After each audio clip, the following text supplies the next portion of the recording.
Magandang araw sa lahat.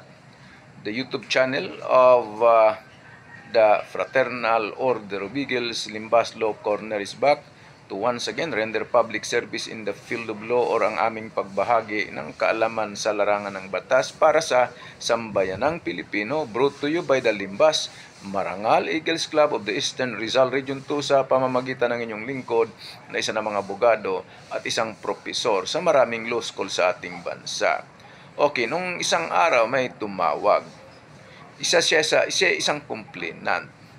Ang ginawa di umano ng barangay chairman or punong barangay sa kanyang reklamo ay agad ni-refer doon sa lupon. Ang sabi niya, hindi ba ayon sa batas sa Local Government Code of 1991 o Republic Act 7160, dapat yung punong barangay mismo ang agad ayusin niya. At pag hindi nagkasundo, saka pa lang siya bubuo ng pangkat tagapagkasundo mula sa miyembro ng mga lupon. Tama ba yung sinabi niya? Tama. Yun talaga yung batas.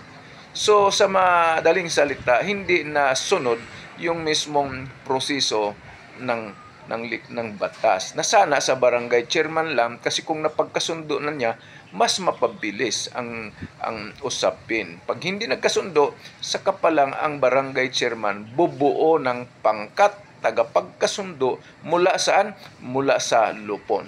Alright? Yun ang tamang proseso. Kaya lang naman, kung there is substantial compliance ng requirement ng batas, ipapayagan din naman ng hukuman yan.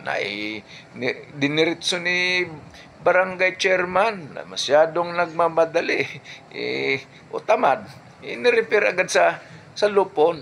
Dapat siya muna ang umaktong personal. Ikaw muna, barangay chairman, o tinatawag pa rin barangay kapitan.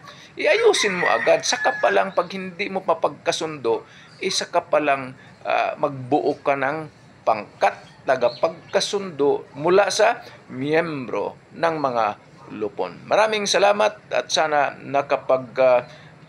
lingkod na naman, bahagi na naman ng konting kalaman sa batas itong Limbas Marangal Eagles Club of the Eastern Rizal Region 2. Maraming salamat at magandang araw sa lahat.